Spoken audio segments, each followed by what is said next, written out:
Neglection is a form of rejection that forms depression in the fatherless and all those obsessed with being protected, which often leads to drug abuse. The matter is, we were purposed for something far greater than silence. It is our silence, and when I say our silence, I'm talking about the silence of my generation that has robbed this new generation of the wisdom as well as the benefits of embracing the morals that we chose to live by. I'm just keeping it real. Us being quiet, not wanting to say nothing, not wanting to approach them, you know, it is that silence that has led them to just go down whatever path they chose. And since you want to shut up, but and didn't want to help me prevent it, don't try to stop me from doing it now, because we was too silent about it. And I'm just gonna keep it real. That's one of the biggest problems. This is why you won't hear me bashing them for their misguided actions. Instead, I choose to use my platforms or any platform that I have access to help them understand where we come from.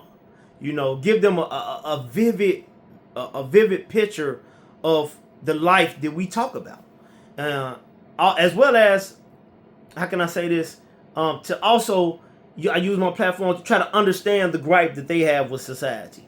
Now, this doesn't mean, this does not mean that I condone the actions of them when they do things just contrary to the way I live, and just not just to the way I live, but just contrary to the morals that I choose to live by.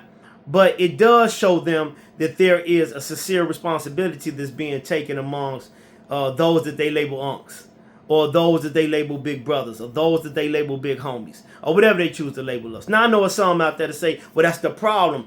There is no more big homie, you know. But the reason there may not be any more big homie is because the big homie chose to be silent when they was going left instead of pulling them back right. That could just be the problem. You know, and that's why I refuse to. I've never been like, I've always spoken up. I'm always going to speak to them and try to help them. You know, and I believe if we do that, and if we take this approach, if everybody will start taking this approach, what you'll see is, you'll see it help build up their hope. And it also assists us at getting them to understand us a bit more. Also, it'll help build a little trust in them in regards to us. To whereas they will not only give ear to what we say, but you may even see it reflect upon what you will call their moral mishaps. And you never know if you never try. If you keep your mouth closed, you won't know what they say. A closed mouth don't get fed. How you know you can't make a difference with the youth or the younger generation if you don't ever say anything? If you choose not to say anything, how do you know? Too many young boys lying, young boys crying, young boys dying. Cemetery full of my brothers, not much more time. So I'ma keep trying, pressing to reach mine, to show them that I love you.